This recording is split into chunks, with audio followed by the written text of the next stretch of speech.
Yesterday, we did the three strongest position groups for the Cardinals. Today, the weakest. But it's not as simple as that. Let's discuss.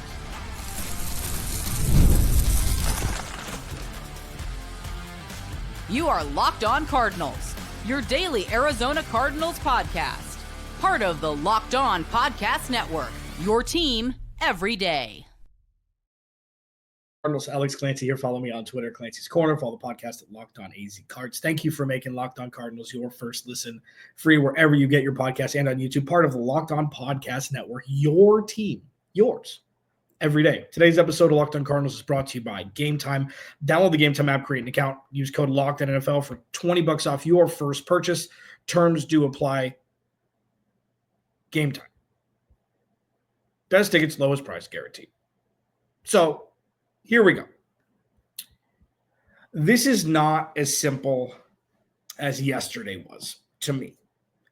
And there's a lot more nuance, okay? And as you can see if you're watching on YouTube, me pounding the table for offensive line at 16 and them being ranked as the third weakest position group doesn't make a lot of sense, but I will try my best to explain. Second weakest group is off-ball linebacker, interior linebacker. And the linebackers really as a whole, depending on what the scheme is in any sort of down situation. I'll discuss that. That's the most nuanced of it all. But first, it's interior defensive line. Okay.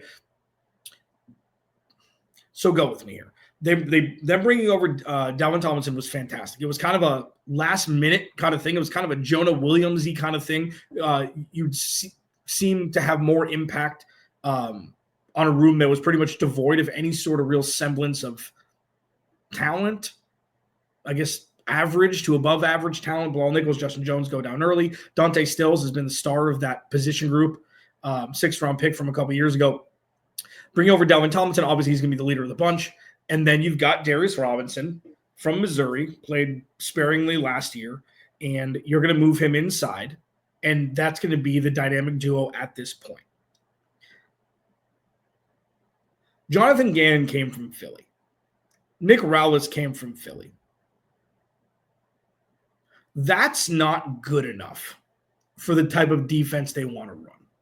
Now, while it doesn't need to be a world-beating group because there is talent spread out elsewhere, it's not one of those things where, the corners are weak plus the interior defensive line is weak, so you need to bolster the interior of the defensive line to make everything else easier. It's not that in a nutshell. They need to add more talent from that position group. Now, the nuance part is they've got enough talent in that group now to have fresh legs any time of the game and having them play meaningful football and not have any sort of real liability, which is what all of last year was. With that said, the impetus for me not saying defensive tackle or bust at 16 is because the day 2 of this draft, 2nd and 3rd rounds, you can get starter talent then. You just need to get starter talent then. If they go defensive tackle at 16, I've said this constantly. I'm not like, they need an offensive lineman more than anything else above and beyond to the degree of only being a situation where Steve Cobb would draft a wide receiver instead. That kind of thing where it's so obvious they need an offensive lineman that you got to take one there. That's not the case. So if they go defensive tackle, if they go pass rusher, whatever, at 16, that's fine. But they don't necessarily need to draft the best defensive tackle available at 16 with the position group being as it is. Having said that, they need help in the defensive tackle room. Does that make sense? It's like I was having a round table there with 4 people talking with the same voice tone, all on the same page. That's what you come to Locked On Cardinals for. And, the little nuance here is what we saw from last year for a large chunk of the season, the back 7 was able to mask the inability of the front 7 to get any real push on the interior. So we saw the proof of concept from the rest of the defense. And if that translates to this season, and you add the 0-1 jump that they have with Dalvin Tomlinson, and you hope a healthy Justin Jones and Bilal Nichols and Darius Robinson coming into his first full year, and you've got talent off the edge to make the interior job a little bit easier. You don't need to have a world-beating move to make the interior defensive line playable in 2025. They're already there. Also, they're the weakest position group the Cardinals have. Both can be true. And that just shows a leveling up on this roster. It shows a leveling up. And it's something that adding a day two piece and having Nick Rallis and Jonathan Gannon develop whichever player they draft could have more of an impact than just grabbing a dude at 16 because he's the best player available on the big boards at that position. Did I mention that this list was a little bit more nuanced? It's not just, defensive tackle. If this is your biggest need, you draft that need. The biggest need on any list for any roster, unless you have a 1%er offensive line, it's always going to be offensive line to me. Always. It's the most important position group in football. Always. Ask Patrick Mahomes.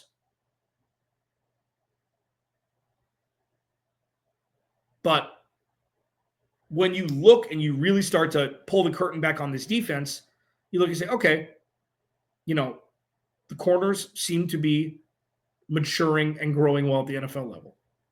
Budda Baker, Jalen Thompson, Daedra Taylor-Deverson, they're set.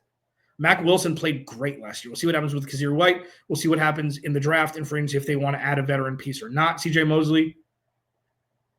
And then you look at the pass rush like, okay, yeah. And then you look at the defense like, oh, okay. So listen, as a cog, as a cog in the full machine, the Cardinals have enough talent elsewhere to make up for the deficiency that we've seen at times from this position. Dalvin Tomlinson is an absolute run stuffer. Darius Robinson, if you want to just go watch film from him when he was at Missouri. Because he hasn't played yet due to injury and then the passing away of a loved one, and then when he did come back, they didn't have a whole lot of help there. Like, it wasn't like he was just going to come in and be Aaron Donald. Just go watch. The dude can ball. So I think a wrinkle to why this is number one on the list is because we haven't seen it yet from Darius Robinson. I think it's just human nature. But I don't think that this is a call the sirens, like SOS alert that they have to draft a defensive tackle at 16. I don't think it's that bad. With that said, they are, in my opinion, the weakest position group on the roster. Locked On Cardinals, your team every day. Off-ball linebacker next. This episode of Locked On Cardinals is brought to you by Game Time. Imagine watching your favorite teams live, feeling the energy of the crowd, and witnessing unforgettable moments. There's nothing like experiencing a big game in person. Getting tickets shouldn't be stressful, man. That's where Game Time comes in, making it easier than ever to grab last-minute seats at unbeatable prices. They've got this thing called Game Time Picks. It's a curation that makes it easier to find better value for tickets to sports, concerts, comedy, theater, etc. They've got the lowest price guaranteed, or Game Time will credit you 110% of the difference. And then you have peace of mind with seat views before you buy. There are no surprise fees. And a lowest price guaranteed, like I mentioned, you can book with total confidence. Take the guesswork out of buying tickets with Game Time. Download the Game Time app, create an account, use code LOCKEDONNFL for $20 off your first purchase. That's LOCKEDON NFL for $20 off. Download Game Time today. Last minute tickets, lowest price, guaranteed. Please go to the YouTube channel, search Locked On Arizona Cardinals, hit the subscribe button, turn notifications on, leave a review if you want. I'm just happy that you're here. Yeah. I've canned a handful of interviews that I'm going to be putting up daily next week. Woo! It's going to be a really fun week. It's going to be a really, really fun week. Off-ball linebacker. So people say a lot that I kind of coddle Kyler Murray, which I think is ridiculous. I think that, I see more positives than others do. while obviously acknowledging the fact that he's been bad for a good chunk of the end of each of his first 6 seasons, save when he came back, 2 years ago where they went on a little run. I'm in full coddle mode. I'm in full rainbows and butterfly mode, covering for Kazir White and Mack Wilson. They had a very, very difficult task last year. And that task was taking the brunt of the weight of a front, that really couldn't stop anybody a large portion of the time, whether it be in pass rush or run stuff. Mack Wilson played some of the best football I've seen from a backer on this team in a long time last year.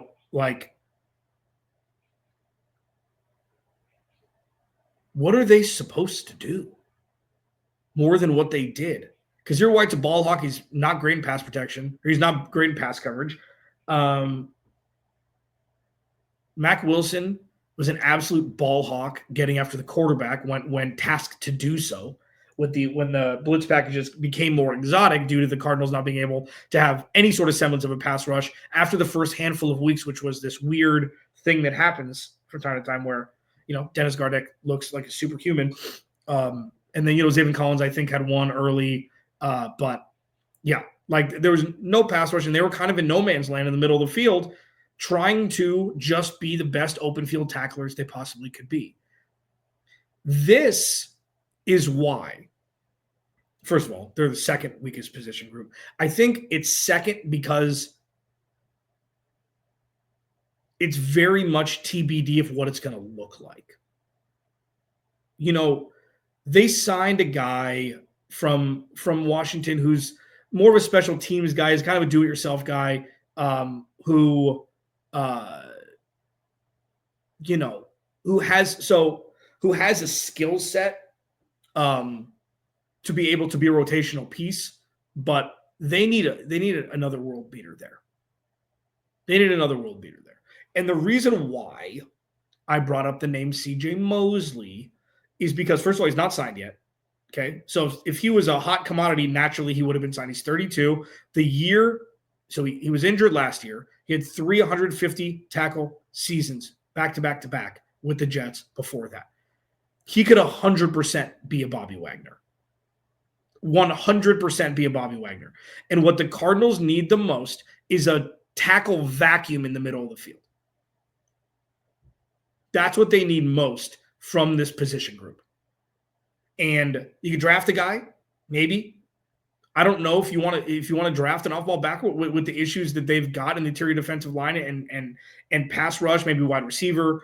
If you could bring in a dude who's still got some juice, who's still got some get up, still got some run, be a great leader in the middle of the field. These quarterback defenses forever. Why not? I didn't think this was going to turn into a CJ Mosley segment, but it is now. You got pedigree. You've got veteran leadership. You've got a plug-and-play defense where he can come in and make an impact right away. It's not going to cost a lot of money. This isn't like, oh, my goodness gracious, let's think more, people, please.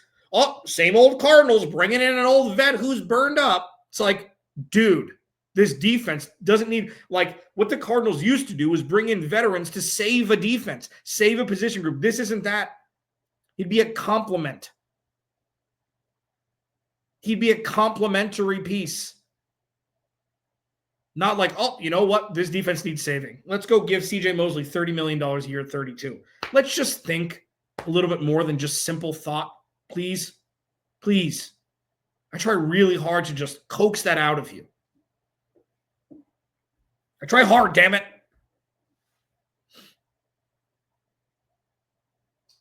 I just think CJ Mosley would be a great fit. And listen, if they want to bring Kazir White back, cool. I don't know if there's been conversations. I don't know why it's so we're doing this again. We're doing this again. People do this again, and I don't get it. It's so lazy. forever. I mean, for all of last year, I'm like, they got to bring back Budda Baker, James Conner. Got to do it. Everybody's like, no, this age, this contract up, let him go. It's like, why? Why do you always have to just think the way everybody's thought for 50 years? Why? Maybe look at what they've done on the field. Be like, you know what? This dude 100% still has juice. This dude 100% still wants to be here. And this dude 100% will impact this team for the next handful of seasons. Why would you let him walk? 31 other teams would have called on James Conner and Budda Baker. Maybe that should tell you something. With Kazir White, while it's a lighter effect, he hasn't gotten signed anywhere yet. Why not run it back? Well, because he's old, and because this, and because he was injured. It's like, yeah, but he played pretty well when he was on the damn field, right? Pretty good leader with a team that needed leaders when they had the Travis Sham mockery just handed to Monty Osborne with what Steve Keim blew up. Why not run it back with Kazir White? You know what he and Mack Wilson can do without a pass rush. Wonder what they can do with one. Locked On Cardinals, your team every day. The third weakest position group on the roster, the offensive line. Nuanced again. Discuss it next.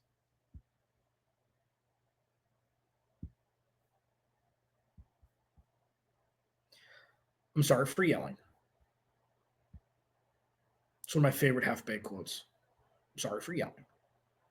Locked On Cardinals, your team every day.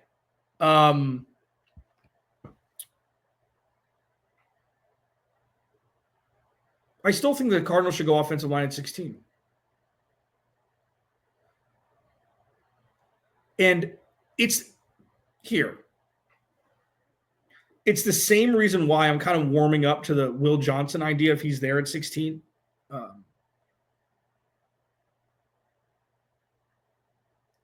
Is it more important to make a strength a super strength than taking a player in a position group that will bring that position group from a B- to a B? Would you rather go from a B+ to an A or a B- to a B? That's just the question. It's not rhetorical. It's not rhetorical whatsoever. But if you draft an outside corner to strengthen what's already a pretty strong group, it's like, oh, okay. Is that a difference from a 10-win to a 12-win team because you draft that player? You could say the same thing about the offensive line. Evan Brown was good last year. Yaltervold was good last year. Paris Johnson Jr. was good last year. Kelvin Beachum, grading on a curve, was great last year. Will Hernandez was excellent last year until he got hurt. So while it's the third weakest position group, I mean it as such because it has the most impact out of any position group. So you got to grade it a little bit more tough than other groups. And adding a draft piece, whether it's a right tackle or a swing guy who could play guard and center, there's zero downside ever to drafting an offensive lineman in the first round. Zero. Barring any sort of like, well, he's a total bust or things like that. Could happen with any draft pick, with any position group, anything. If he tests the way you want him to test and he's on your big board and an offensive lineman's there at 16, yeah, but you need wide receiver. Yeah, but you need this. Yeah, protect the quarterback. You can't go wrong. So that's why at 16, if they trade back, maybe second round, if they don't take a offensive line at 16, I just think you can do no wrong, and I think they're the third weakest position group. You need depth as much as you possibly can. See what happens with Isaiah Adams next year. We'll see what happens with Will Hernandez if they bring him back. I don't know what Kelvin Beacham's role is going to be if Jonah Williams is healthy, which he won't be to start the season. Like, we don't know. And it's a fantastic problem to have when you need to figure out your depth chart because you have too many guys who could start. And that's where I'm at with that. And I didn't put it on the overlay. But what needs to be addressed is what probably many of you are saying right now is, where's wide receiver? Wide receiver is definitely a position group that's a weakness. Well, guess what? I'm going to move the goalposts on you. I said, at least I'm honest before I do it. I said the strongest position group on the Arizona Cardinals is the tight end group because of Trey McBride and because of, Elijah Higgins playing the distant backup dancer, but still a dude who's got some giddy up, who's got some pop, that if he gets some run, he'd be able to produce a lot better than people would think. Trey McBride's their number one wide receiver. So how can the wide receiver group be bad when be a weakness when you've got him and you've got Marvin Harrison Jr. and then Zay Jones, Michael Wilson, and Greg Dortch kind of collectively being that wide receiver 3. How could it be weak? Are they probably going to draft a wide receiver? Yeah, I'm sure they'll draft one in maybe the 4th round, 3rd round, depending, maybe even the 2nd, depending on who drops down. But it's not like, this offense cannot work without another wide receiver. No. We saw it work last year, and it was in its early stages. That's going to be the biggest part. That's more Kyler Murray and Drew Petzing, utilizing all of the elements of the skill position groups that you got. That's the tweaking that's needed. I don't think adding a 22-year-old wide receiver is going to be, now the Cardinals are ready. They've got so much more pop in their pass catcher room than a chunk of the NFL. So I move the goalposts on you. But I do think the interior defensive line is a bigger need, off-ball linebacker is a bigger need, middle linebacker is a bigger need, and offensive line is a bigger need than wide receiver. I just do. Locked On Cardinals, your team every day. Round out this week, tomorrow, and then 5 full days of guests talking everything from draft to big overarching themes about this team to local beat guys, and one very, very special guest on Monday. One of my favorites that I am lucky enough to get twice a year or so. Locked On Cardinals. Remember, without you, there is no me. I will talk to you tomorrow.